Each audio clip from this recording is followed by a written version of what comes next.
बिस्मिल्लाहिर्रहमानिर्रहीम। अस्सलाम वालेकुम व्यूअर्स।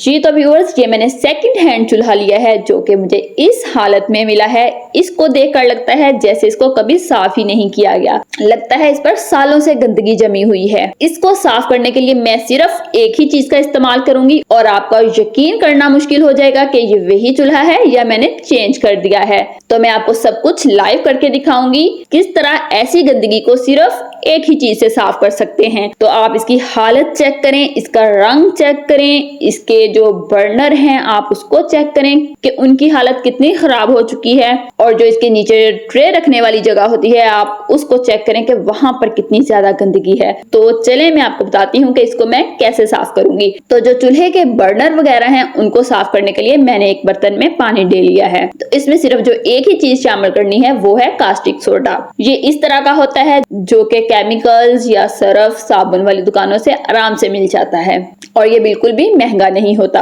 इसके 3 से 4 चम्मच लेकर इस पानी में शामिल कर दूंगी। तो ये बर्तन मुझे छोटा लग रहा है तो मैं इस पानी को दूसरे बर्तन में ट्रांसफर कर लूंगी। तो आप देखें जैसे ही मैंने इन चीजों को इसके अंदर रखना शुरू किया है तो फौरन से इनकी मैल निकलना शुरू हो गई है, पानी का कलर तब्दील होना शुरू हो गया है। तो इन सारी चीजों को मैं इस पानी में डालकर इसको 1 से 2 घंटे के लिए छोड़ दूंगी। अब चलते हैं चूल्हे की तरफ। उसको कैसे साफ करेंगे, तो उसके लिए भी पानी लेकर उसमें 2 से 4 चम्मच कास्टिक सोडे के मिक्स कर लेने हैं। मिक्स करने के बाद इस पानी को चूल्हे के ऊपर अच्छी तरह से लगा देना है, सारे चूल्हे पर लगा देना है, इसकी साइडों पर, अंदर वाली साइड पे, सारी जगहों पर ये अच्छी तरह से लग जाए। जब ये पानी खुश्क हो जाएगा तो मैं यही कास्टिक सोडे वाला पानी एक दफा फिर इसके ऊपर लगाऊंगी। तो अब इन दोनों चीजों को 1 से 2 घंटे के लिए ऐसे ही छोड़ दूंगी। तो ये देखें व्यूअर्स, 1 से 2 घंटे हो चुके हैं। तो इसको साफ करने के लिए जो बर्तन मांजने वाली लोहे की कूची होती है उसका इस्तेमाल कर रही हूँ। तो जैसे ही मैं लोहे की कूची से इसको रगड़ना शुरू करूंगी इसकी सारी गंदगी साफ होती जाएगी।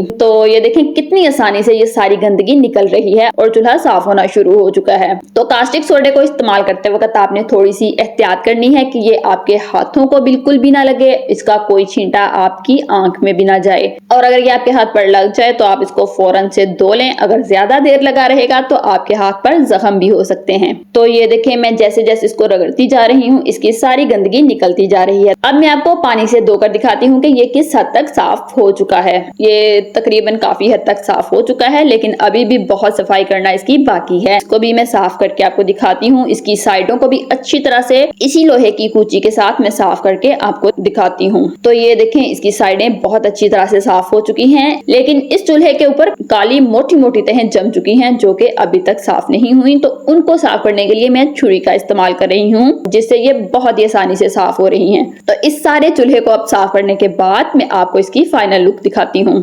तो इसके बाद मैं आपको दिखाती हूँ वो बर्नर्स वगैरह जो मैंने पानी में भिगो कर रखे थे। तो ये देखें कितनी ज्यादा गंदगी निकली है उनमें से, और पानी का कलर देखें किस हद तक तब्दील हो चुका है, कितना गंदा ये पानी हो चुका है। तो इनको निकालने के लिए आपने अपने हाथों को अच्छी तरह से पहले कवर कर लेना है। तो इन सारी चीजों को भी मैं अच्छी तरह से साफ करके तो धो के आपको दिखाती हूँ। तो मैंने इनको भी बहुत अच्छी तरह से साफ कर लिया है। हो सकता है कि थोड़ा बहुत रह भी गया हो, तो मैं ये भी आपको धोकर दिखाती हूँ। ये देखें ये काफी हद तक साफ हो चुका है। आप इसके बर्नर चेक करें कि इनका कलर कितना साफ हो चुका है। तो अब मैं आपको सारे चूल्हे की फाइनल लुक दिखाती हूँ। तो ये देखें व्यूअर्स, लग रहा है ना कि जैसे चूल्हे को चेंज कर दिया है, लेकिन ये वही चूल्हा है। अब आप इसकी साइडें चेक करें, इसकी अंदर जो ट्रे रखने वाली जगह थी उसको चेक करें, और जो इसके बर्नर्स थे आप उनको चेक करें। हर चीज साफ हो चुकी है।